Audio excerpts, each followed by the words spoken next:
Look at Maelstrom Pulse. Bloodbraid Elf. Land. That's the only thing we can take. A couple of creatures, Master of the Wild Hunt, Great Sable Stag, and away goes Maelstrom Pulse. This is the game I discarded the Pulse Pulse. has to win.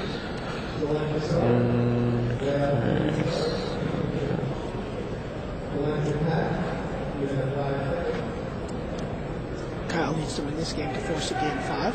Yep. You can go. You can go. I've written everything down now. Always a good plan, by the way. When you duress someone, you get to see their hand. Write it down. Don't just remember it. Write it down so you can use your eyes. 1, 2, 3. Nope. Spreading Thrynax. And it would not surprise me if we see 1, 2, 3 Sprouting Thrynax right back the other way. 1, 2, 3. Great Sable Stag. Okay. Trumps the Sprouting Thrynax. Indeed it does. Protection from you. Lightning. Lightning. So 5 cards will go down to 3. And Gertson already looking quite carefully at what he's going to try and keep. Sounds like we've got at least one Florida player online for the baseball game. Excellent. Just got a text from Brennan in Tampa who's says Orioles for the win. Orioles for the win, that seems unlikely. Well, actually, they are playing the Nationals, so maybe.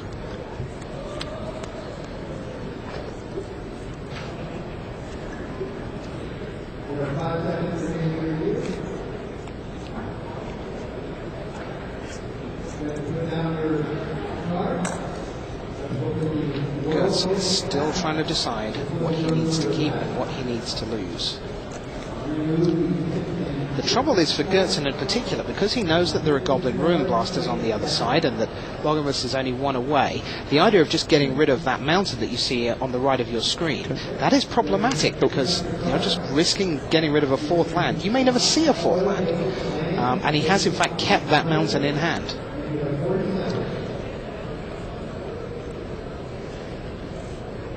So, to Bloodbraid Elf? Yep. Oh, there's no, right Master. to Master of the Wild Hunt. Once again with the Renegade Master. Lightning you down to nothing.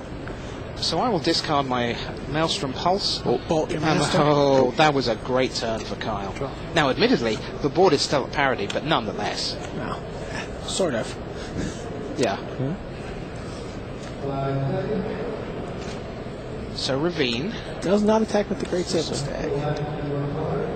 Goes up to 4, and is this going to be one of those things where I make 3 guys and then I put it in the way for the next 3 turns, and eventually you have a 7/7 and then I terminate it?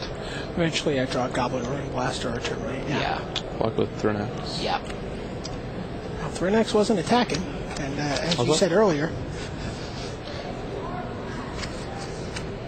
So 2 cards only for Bogimus. Now just 1 as he lays land number 4.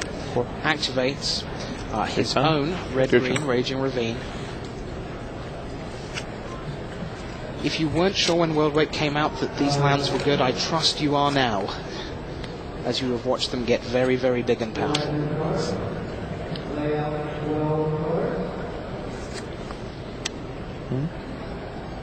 Neither player wants to be caught holding cards. No. And the decks kind of help that because there's plenty of sorceries and creatures going on. There aren't a lot of I'd like to hold this instant back. There's bolts and terminates, of course, but...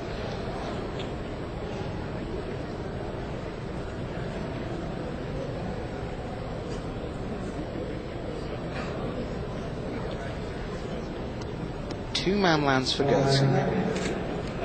1 for Bogimus. Counters on each side. Another Thrynax comes out for Bogimus, so we're playing off the top. He's putting up a decent fight here. Now, if this was right by Coimbra, we would now see all kinds of nonsense coming off the top of the deck.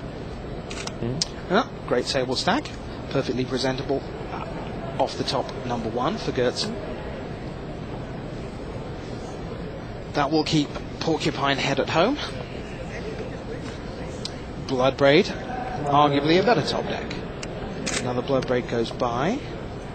Mine right, yeah. Mine right, you! People always do that. Want to cut the cascade? And that's what we were talking about just now. Like these guys, you're conditioned when you start playing Magic. People tell you, well, if you don't need that land, maybe you want to hold it. Maybe you want to Tech face. Everybody. There's not a point here. Simon's at 10, and he's gone with Kyle's everyone. going to press the advantage.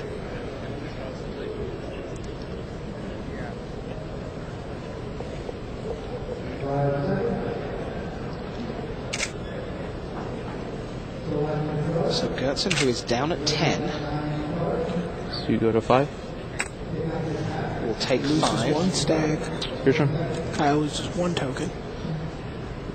but chose not to block the throwing axe that turn. Yeah, I just want to give him 3 more. That's right. Okay. So that is a nice top deck for Gertson. Garrett costs too much. Lands cost too little. Cost too much, and now just the right amount for Putrid Leech. However, he is at 5, so it's a pretty good bet that a lot of the time that is going to be a 2-2 rather than a 4-4. Doesn't have a lot of room to maneuver to make that big. Looks like it may have been a Thrynax for Bogomaz.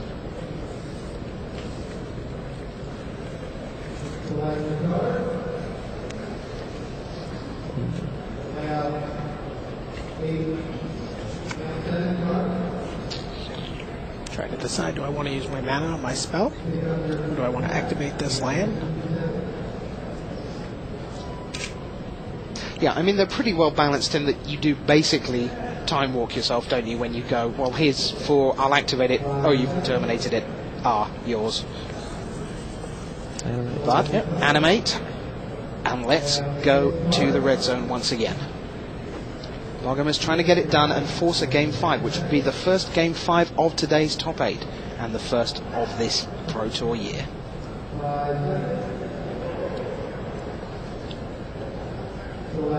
Gertson won both his quarter and semi, 3-1.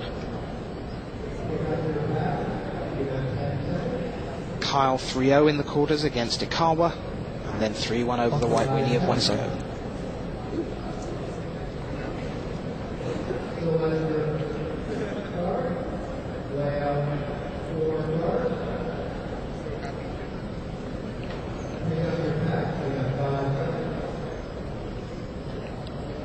Gertson's trying to figure out his best possible option.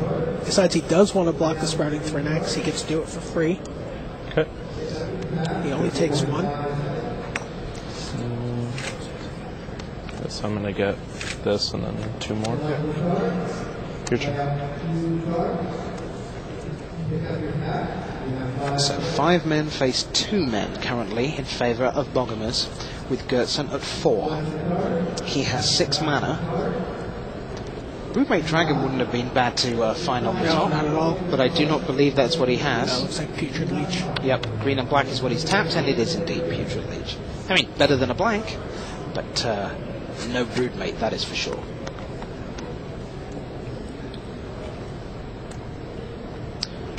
Baneslayer Angel, a card that we didn't really see much of in the top 8. We saw one copy come down on camera and it promptly met Oblivion Ring that we knew was there, and that was all we saw of a Baneslayer in the top 8 this time around.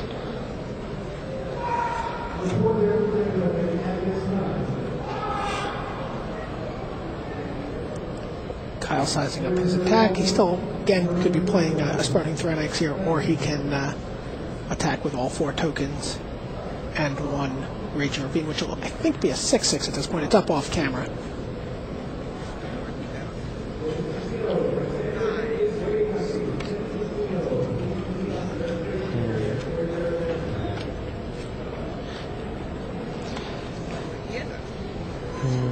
There's Gertson.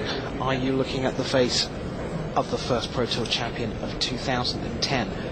Probably not for a little while at least, because he still has 20 damage to do. Yep, there comes Sprouting Thrynax. Yep. Bogomaz is looking to deal just 4. We have been in top deck Magic mode for a while. Here, as you see, the spread of the table of the championship battle.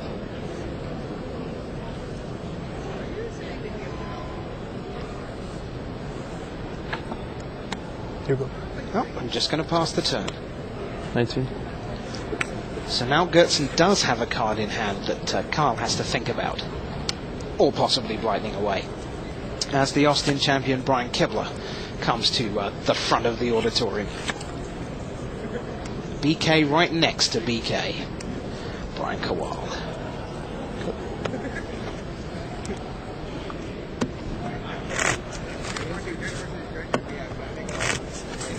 Something you often notice at Pro Tour qualifiers, you will see the best players in that environment standing around watching the top 8. They don't necessarily go off and just play their own games. They come and watch what is going to happen because it's where they want to be and it's where they can learn. And you see that here at the Pro Tour. As the day wears on, you find more and more pros coming to watch the top 8 unfold. And of course, they're at the PTQs in the first place because, well, people are playing Magic. Indeed. Cheering on their friends. Getting into a little draft. Getting ready for a 400-mile drive home.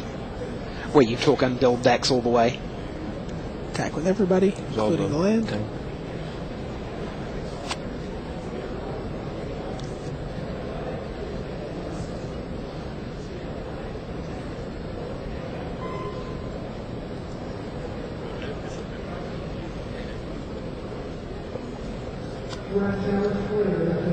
One card aside, 2-1 Gertsen.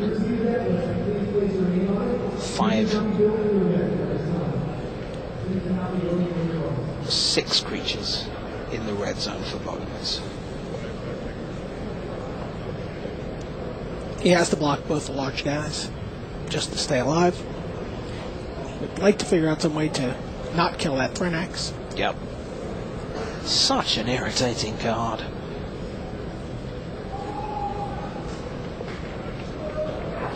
It's strange the cards that players mind losing to or not. It's like Cascade, it's a mechanic, so that's fine, you don't mind losing to Cascade, that's what Cascade does. Sparring Thrax doesn't even have a mechanic, it just does unkind things. No keyword for it, just guys.